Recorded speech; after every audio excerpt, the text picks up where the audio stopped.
So, yes, we are about 20 minutes away from the start of big encounter that we are having between Neeraj Chopra, Arshad Nadeem, the final of the men's javelin event.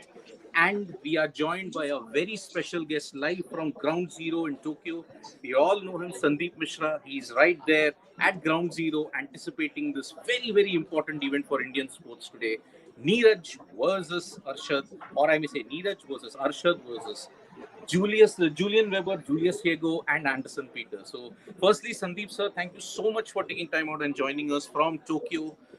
The first major thing that I want to ask you, sir, there is heavy cloud cover, and is there a possibility that wind and rain might play a factor in the men's javelin final today? No, there is a little bit of cloud cover, but I don't think the wind is going to be a huge factor because I think from the point from where they take the run for the javelin, it's not like Doha where they actually throw into the wind. And that's why if you see diamond leagues in Doha, it's one of those areas where 90, 91, 92 have been hit simply because there is a wind flow that goes with the javelin. I don't think that's going to be here. But yes, if the humidity factor comes down, then as I said, the aerodynamics which come into play for an event like the javelin, it will probably restrict it to 89, 90 unless there is an extraordinary evening today and there is an extraordinary throw from an extraordinary athlete, then probably you might see a 91, 92. But I think, as Yakub said in a interaction yesterday with a few journalists after he had qualified, he said he's not looking at anything beyond 88. So these are the varying factors. So anything between 88 and 90, it's going to be extremely intense. Sandeep sir, normally a cold weather situation doesn't probably suit Neeraj, right? Because he had explained in the past that the muscles don't get relaxed that way. That's why the javelin throwing in cold weather is rather difficult. Will that also Yeah. play a factor today, considering that, okay, you are kind of encountering similar situations to what happened in Tokyo 2021 and also looking at September 2025? No, I don't think so. I think, to use a cliche, we can go on about climate change and all of that, which really, doesn't matter at this moment of time. This is a final, and all those athletes who are world championship material, and I'm putting a little emphasis on this world championship materials, all those guys who understand what is to be on the podium, all those athletes who understand exactly what it takes to be on the podium, they are the ones with the mental strength. And if you see the throwing order, you see the top four out there immediately. That's how the throwing order has been made. It's not made because they are the best, it's been made out of random, but the random pins have fallen like the top four only. So that is a top four that I think anybody can pick and say, okay, these are the guys who might be in the top four. But let's say instead of being on number four, Neeraj Chopra, I think after the event finishes, let's hope he's on number one. Sandeep, sir, the one extraordinary thing that we've seen happen since the time Neeraj won that gold medal in Tokyo is that he's never finished beneath this second spot. He's always somehow managed. In fact, look at what happened a few weeks back in the Diamond League final as well, where he was looking out of sorts, managed to get over the 85-meter mark, if I'm not wrong, and on that particular night, that was enough for you to secure a second place finish. However, today there's an Anderson Peters who laid down the marker yesterday with that 89-meter throw. There are athletes like Arshad Nadeem who just got this very strong build. There's Weber who really challenged Neeraj on the very same night that I was just talking about as well. These are athletes that are extremely well built. Is there a fear that perhaps this is Neeraj's sternest test and he may not essentially be able to do what he's done for the last few years, which is somehow managed to finish in the top two?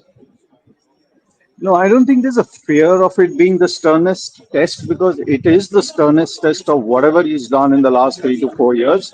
Also, understand Nadeem is coming off a calf injury surgery which was held in July in London.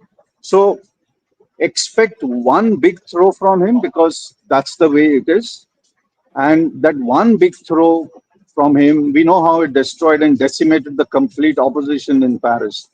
But that could actually happen from Weber also. Don't underestimate the Doha stuff that he created, 91 somewhere. Don't underestimate Neeraj Chopra itself because understand he's got a new coach, Zelezny. Zelezny is the world record holder. He has come in to coach Chopra at a stage where Chopra is already world champion, Diamond League champion. He's already Olympic champion. What is the motivation that Zelezny has to coach Chopra at this moment of time? The only motivation that I feel is the distance, is that he understands what it is to throw 91, 92, 93 plus for a man who himself has thrown 98, a world record. He wants to coach Chopra to probably massively big throws. And if something like that can be pulled out today by Zelezny, I mean, cannot be a better man in your corner than Zelezny in today's javelin world. If something like that happens, then of course you're going to see some extraordinary athletic prowess today. One more thing that I want to know from you. We all know that Neeraj Chopra has also been struggling with injury rehab of late. What we saw a few weeks back was Neeraj struggle on that night as well in the final of the Doha, No, sorry. Zurich Diamond League the final. Zurich Diamond League final that took place. Yesterday, we saw just one attempt from him, but the way that he was moving around, uh, were there any signs of there being a niggle, or does he look completely fine? No, no, no. He said he doesn't have a niggle. Of the media stuff, I mean, outside of the media, he's already spoken about it. He said that when I came into Zurich, I did feel my body was not responding well. Neeraj's answer to anything when his body is not responding is to get back into training. So he said, I went back, I did 2, 3 weeks of extremely hard training. I got my body back on track. And here, like what he said yesterday in the mix zone, was that he said, I'm feeling fit. And let's hope that tomorrow is a good day and I'll throw a big one. Sandeep, sir, before we let you go, the event is going to start in the next 10, 15 minutes or so. We know that in the broader context of sports, there is an India versus Pakistan tension. This has also been billed as an India versus Pakistan tension. There is already tension in Dubai. Are you seeing some kind of tension in Tokyo amongst the contingent, or do you think that they're in a different world altogether? The India Pakistan tension is not playing on their minds at this point. Absolutely nil. Absolutely zero. I don't know whether my answer suits a lot of viewers right now, but there has been nothing of that sort here. And the answer from Neeraj off the record was there are 200 countries that are in the sports world, at least in the athletic world. His answer was very simple. This is not cricket where 6 countries play one sport. This is a sport from where you qualify through 180 countries, and those 12 of the best athletes are on display here. So let's focus on 12 nations instead of focusing on 2 athletes. And let's not disrespect people like Julius. Let's not disrespect people like Anderson Peters, Weber, all of that. His answer was very simple in those terms. And even traditionally, historically, he has downplayed all of this because I think an athlete as supreme as Chopra will not get, I won't say get down, but he will not try and give this too much of credibility. So this You is know, this is a different competition. the funny thing that's happened in the cricketing arena is that a match referee had to bear the brunt of two nations, being very cold with each other. Have the officials today also been informed about any such activity of there being lack of handshakes or lack of engagement between two parties? Because we don't want to see a situation all over again where match officials are are thrown under the bus. No, I don't think so. I think the World Athletics president is Sebastian Coe, who understands Indian sport very well. He understands the dynamics of an India Pakistan. He understands where Neeraj Chopra stands in the athletic world. So I think for a man like Seb Coe, who's himself been a double Olympic champion and one of those rare cases of where a double Olympic champion has also become the president of his own world federation, I think they will understand this and they will probably put in the markers much, much earlier so that nothing of that sort ever takes place. Okay, sir. Thank you so much. But before you go, prediction: is Neeraj defending the crown? Yeah, absolutely. I think he looks fit. If you look at his pictures, if you look at his videos from yesterday, he seems to be bulked up. But that is a very European way of doing the javelin because they believe this is explosive power at the end of the day. So you need to bulk up your shoulders and your chest if you have to do 90 to 93. As I said, Zelezny is in his corner. Conditions are perfect. So let's go for it. All right. So yes, there we have it from ground zero. Sandeep sir, thank you so much for taking time out and giving us all those really exclusive inputs that you've given us from Tokyo. We hope that what happened in 2021 can be repeated in 2025 at the same venue. Neeraj doing the unthinkable, becoming a defending champion at the World Athletics Championship. Zelensky did it thrice, his coach, in the Yeah, same yeah. Olympic and World Athletics Championship cycle.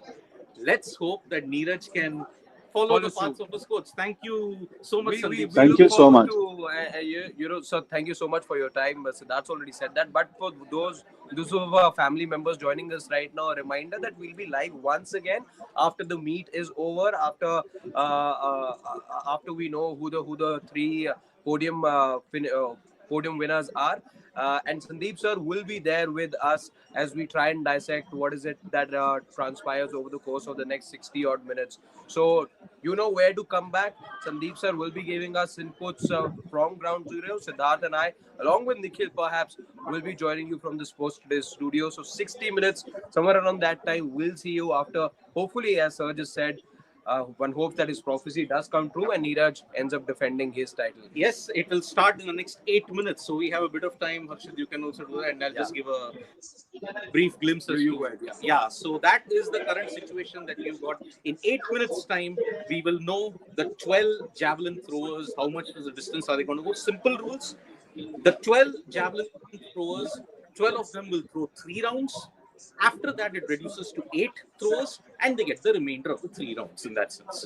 So, yes, Okay. it's going to be a big, big task indeed for all of us that Neeraj Chopra achieves the unthinkable. I mean, no Indian athlete has ever managed to defend a crown, let alone win it 2, 3 times in a major World Athletics Championship or in an Olympics event as such. So Sandeep sir is also getting ready to go to the venue where he will see Neeraj in action, and hopefully he joins us back in the next 1.5 hours or 2 hours with all the good news that he saw live, historic events if that happens, if Neeraj wins the World Athletics Championship medal as well. So See you. yes, 2023 Budapest, now 2025 Tokyo. Today is the day which every Indian was waiting for in this particular stage. So yes, the toughest field, as Sandeep sir pointed out, that it was a very, very tough field indeed. So the dark horses, Anderson Peters, Julius Yego, then looking at it, even yeah, Julian Weber, Arshad Nadeem, maybe to a certain extent Anderson Peters, but Peters is not the 2022 Peters who used to throw 90 meters for fun after that boat accident that he had. So let's take a couple of comments that have come. Ashish, does Neeraj wins or not? Arshad should not win or finish ahead of Neeraj. Oh boy, that is some kind of passion that you're looking at. But see, Arshad Nadeem is recovering from an injury, like what Sandeep sir also mentioned from Tokyo, that he is recovering from an injury that had happened, a calf injury. Prior to that, he had another injury, and that is why it won't be easy as well. So that is the current situation. We don't know. It could be Peters, it could be Weber, it could be Vadlesh. Who knows? Jakub Vadlesh also has gotten a good chance, but Neeraj always gotten the better of Vadlesh in this particular instance. Sachin Yadav is also a prospect. No, see, Sachin Yadav didn't make it through the direct qualification. He had the best of the 12 throws, and that is why he didn't breach the 84.5 meter mark. When you look at it, 85 meters is the best that he has thrown, Sachin Yadav. So he did challenge Arshad Nadeem in the Asian Athletics Championship that was held in Gumi, South Korea. His chances look minimal, but I think he will not finish in the bottom four. I think he may be in the final eight, and I think there his real task will begin at this point in time. And Chili Pani is saying Pakistan has got all but one athlete at the championship. Well, that one athlete is enough to help you win the top prize. I mean, Arshad Nadeem in the contingent of 7 that Pakistan had sent in 2024, they got that one gold medal with that huge throw of 92.97 meters. But remember, in this 2025 season, Julian Weber has gotten the better of Neeraj Chopra not once but thrice. The Diamond League final, then you look at the Doha Diamond League, and also Janusz Kuszowski in Poland. So that's why these three particular events, he's gotten the better of him. Can it be 4-time lucky? How is Jenna doing nowadays? I think, see, Jenna is not performing that well. He's not qualified. I think he's also banned in that sense. And give your predictions of 1, 2, and 3. Oh boy, that's a tough one. Tough one heading into the World Athletics Championship. Looking on current form, there is no bias or anything at this point in time. Looking at current form, Weber, Neeraj, Peters. This is my top 3. When I look at the World Athletics Championship Javelin final, it could be these 3 individuals: Weber, Neeraj, Peters. Nadeem, looking at his injury, I don't know. He could be the dark horse along with others. So that's why I don't know how that will go on. And Raghav is, I didn't say that. I think you're looking at an AI version at this point in time. And did Sri Lankan guy qualify? Rumesh Pattirage, yes, he has qualified, Rumesh Pattirage, for the World Championship final. And let's see how he also goes in. Asian presence is increasing. You got from Pakistan, you got from Sri Lanka, you got from India in Javelin. Who would have thought a sport dominated by the Eastern Bloc in Europe would have gotten an Indian, Asian presence rather, in the World Athletics Championship? So yes, even Rumesh Pattirage, he did challenge Neeraj in the Neeraj Chopra Classic event that took place. He's an upcoming athlete, but I think he may not make it to the top 3 at this point in time. So yes, Pattirage is there in the starting 12. So simple rules: 3:53 it starts. 12 athletes throw the first 3 rounds. Then the field reduces to 8, and the remainder of the 3 rounds is thrown by the 8 javelin throwers that's there. So yes, it is going to start in the next 3 minutes. So 3 minutes from now, we will see India go for glory in the World Athletics Championship. There is also one more event that is going to take place, the 800-meter heats, where Pooja Ola will be trying her level best to qualify for the knockouts. But that looks pretty hard. And then when you look at it, the other major event could be the 19th of September with Animesh Kujur, the 100-meter event as well. Then towards the fag end, there's only one more event in you will look at it, the 20-kilometer race walk, but India doesn't have that much of a presence in that. So Servin Sebastian is going to be part of that 20-kilometer race walk bit, but it looks rather hard. So yes, we will be bringing you all the latest updates as and when it happens. We will get even Sandeep sir live from Tokyo when that historic event happens. So yes, it's a proud, proud day. Let's hope Neeraj can make it India's day. It's an India-Pakistan encounter in a different way, but minus the tension that's dominating in the cricketing field at this point in time. And the last comment, Arshad will be hit or missed, sir, either in the 80s or in the 90s. Abhishek Rawat, I do agree. I think Arshad Nadeem might see, but he started off with a 76-meter throw.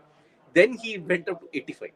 You're right in that sense. If that one throw is nailed, that's it. Game over for all of the other competitors. So bye-bye. See you soon for all the latest updates. Join us. Sports Today will be live as soon as Neeraj Chopra's event is done. Bye-bye and subscribe to Sports Today.